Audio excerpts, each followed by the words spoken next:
नमस्कार। आज हम एक बहुत ही दिलचस्प विजुअल रोड मैप को डिकोड करने वाले हैं जो सीधे मनमोहन योगी के 13 सालों के ट्रांसफॉर्मेशन अनुभव से लिया गया है। ये है बेली फैट यानी पेट की उस जिद्दी चर्बी को खत्म करने का ब्लूप्रिंट। देखिए, हम सब जानते हैं कि शरीर पर फैट सबसे पहले पेट पर ही आता है ना? और सबसे मुश्किल से यहीं से जाता भी है। लेकिन अगर हमारी अप्रोच एकदम सही हो तो इसे हटाना बिल्कुल मुमकिन है। तो चलिए, बिना वक्त बर्बाद किए इस पूरी प्रक्रिया को गहराई से समझते हैं। अब इस पूरी प्रक्रिया में जो सबसे ज्यादा ध्यान खींचने वाली बात है वो है ये नंबर 21। जी हाँ, सिर्फ 21 दिन। अगर इस ब्लूप्रिंट को पूरी ईमानदारी से बिना किसी बहाने के फॉलो किया जाए तो साफ दिखने वाले बदलाव के लिए बस इतना ही समय चाहिए। देखिए, ये कोई जादू नहीं है, बल्कि एक बहुत ही स्ट्रिक्ट और अनुशासित तरीका है। इसे अगर आपने सही से अपना लिया तो समझ लीजिए आपका ट्रांसफॉर्मेशन पक्का है। ठीक है, तो सीधा मुद्दे पर आते हैं। इस पूरे विजुअल गाइड को 4 बहुत ही मजबूत पिलर्स यानी स्तंभों में बांटा गया है। पहला है मूवमेंट, दूसरा है फ्यूल यानी 70% डाइट का नियम, तीसरा है रिकवरी के लिए कुछ खास घरेलू उपचार, और चौथा, जो शायद सबसे जरूरी है, वो है आपका माइंडसेट। तो चलिए सबसे पहले बात करते हैं पिलर नंबर 1 की, मूवमेंट, इग्नाइटिंग द कोर।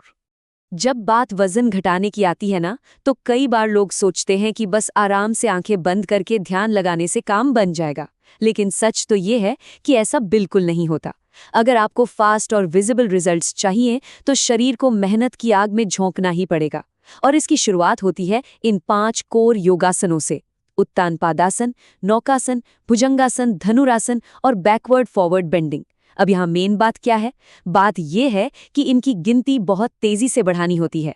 मतलब आप शुरुआत 30 के सेट से करेंगे, लेकिन सिर्फ 3 दिनों के अंदर आपको इसे 300 तक ले जाना है। सुनने में शायद नामुमकिन लग रहा होगा, है ना? लेकिन ये किया जा सकता है।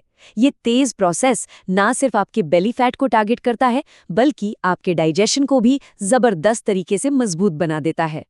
अब आसनों के साथ साथ एक्स्ट्रा फास्ट कार्डियो भी उतना ही जरूरी है, जैसे कि नी लिफ्ट्स और क्रॉस नीज।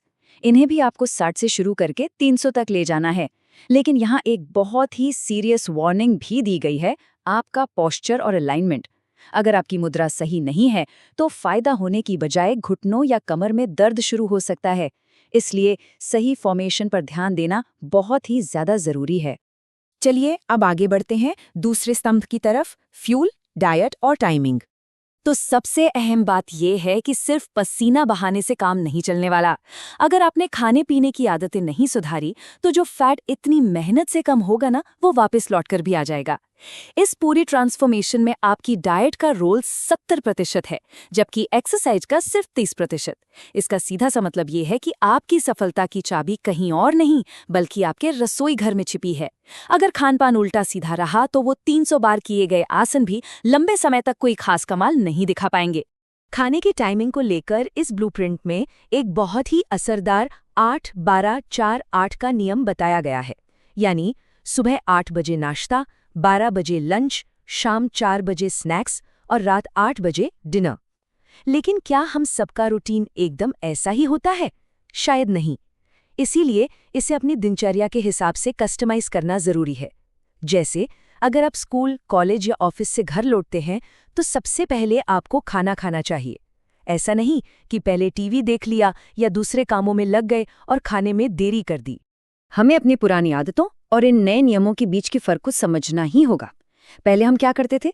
एकदम भरपेट खाना, जल्दी जल्दी बिना चबाए निगल लेना और साथ में टीवी देखना। लेकिन नया नियम कहता है कि खाने की मात्रा एकदम आधी कर दीजिए, उसे चबाने का समय 2 गुना कर दीजिए, और सबसे जरूरी बात, खाते समय स्क्रीन से बिल्कुल दूर रहिए। डाइट में हल्के भोजन को शामिल करना बेस्ट है, जैसे सुबह दलिया खा लिया या रात में खिचड़ी और उबली हुई लौकी, वो भी सेंधा नमक के साथ। और हाँ, मसालेदार या मैदे से बनी चीज़ों से तो पूरी तरह बचना है, क्योंकि इन्हें पचाने में शरीर की बहुत सारी ऊर्जा खर्च हो जाती है। अब आते हैं तीसरे स्तंभ पर, रिकवरी और डेली होम रेमेडीज। देखिए, इतनी कड़ी फिजिकल ट्रेनिंग के बाद शरीर को रिकवर होने के लिए थोड़ी बाहरी मदद तो चाहिए ही। इसलिए दिन की शुरुआत एक खास डिटॉक्स ड्रिंक से करनी है। आपको गर्म पानी में कुटी हुई अदरक को उबालना है, फिर उसे छानकर उसमें सेंधा नमक, नींबू और थोड़ा सा शहद मिलाना है। लेकिन सबसे दिलचस्प है इसे पीने का तरीका। इसे सुबह उठते ही इंडियन टॉयलेट पोज यानी उकड़ू बैठकर ही पीना है। ये छोटी सी आदत आपके पाचन तंत्र को सुबह सुबह पूरी तरह से एक्टिव करने में एक बहुत बड़ा रोल प्ले करती है। रात के समय रिकवरी के लिए एक बिल्कुल अलग रूटीन है। रात का खाना खाने के लगभग 45 मिनट बाद आपको एक सूती कपड़े को गर्म पानी में डुबोना है, उसे अच्छे से निचोड़ना है और फिर उसे पेट पर रखना है। जब वो कपड़ा 30-40 सेकंड में ठंडा हो जाए ना, तो उसे फिर से गर्म पानी में डुबोकर यही प्रोसेस लगातार 5 से 10 मिनट तक रिपीट करना है। ये जो हॉट कंप्रेस रूटीन है, ये उस जगह की मसल्स को रिलैक्स करने में बहुत मदद करता है जहां से फैट तेजी से बर्न हो रहा है। अब जाहिर सी बात है, जब आप इतनी मेहनत करेंगे तो शुरुआत के कुछ दिनों में शरीर में दर्द भी होगा। इससे राहत पाने के लिए रात को सोने से पहले गरम सरसों के तेल से पेट की मालिश करने की सलाह दी गई है। इसका एक फिक्स तरीका है। आपको 30 बार क्लॉकवाइज और 30 बार एंटी क्लॉकवाइज हाथ घुमाते हुए थोड़ा नीचे की तरफ पुश करना है और सबसे आखिर में एक कप गरम हल्दी वाला दूध, जिसे हम गोल्डन मिल्क भी कहते हैं, वो पीना है। ये आपकी मसल्स को शांत करेगा और रिकवरी को बहुत फास्ट कर देगा। फाइनली हम पहुंचते हैं हमारे चौथे और आखिरी स्तंभ पर, द स्ट्रिक्ट MCD माइंडसेट। देखिए, आपकी सारी शारीरिक मेहनत, सारा डाइट प्लान और रिकवरी, ये सब तब तक फेल हैं जब तक आपका दिमाग इस बदलाव के लिए पूरी तरह तैयार ना हो। सारा खेल आपके मनोवैज्ञानिक अप्रोच का है और यहीं पर एंट्री होती है MCD फॉर्मूले की। M यानी मोटिवेशन, जो एकदम नेक्स्ट लेवल का होना चाहिए। C यानी कंसिस्टेंसी, मतलब बिना एक भी दिन छूके लगातार अभ्यास करना। और D यानी डेडिकेशन, अपने लक्ष्य के प्रति पूरी तरह समर्पित होना। क्योंकि बहुत से लोग सालों से बेली फैट से परेशान हैं, इसलिए इस माइंडसेट को अपनाना कोई ऑप्शन नहीं है, बल्कि एक शर्त है जिसे पूरा करना ही होगा। और ये बात इस एक लाइन में बहुत ही शानदार तरीके से कही गई है, संकल्प में विकल्प नहीं। इसका सीधा सा मतलब ये है कि जब आपने एक बार कुछ ठान लिया तो बस ठान लिया, फिर कोई दूसरा रास्ता नहीं, कोई बहानेबाजी नहीं। इस 21 दिन की जर्नी में ना चीट डेज के लिए कोई जगह नहीं है, बिल्कुल नहीं। ना कोई पिज्जा, ना कोई बर्गर। जब तक आपका ये मिशन चल रहा है, तब तक कोई भी दूसरा विकल्प आपके दिमाग में आना ही नहीं चाहिए।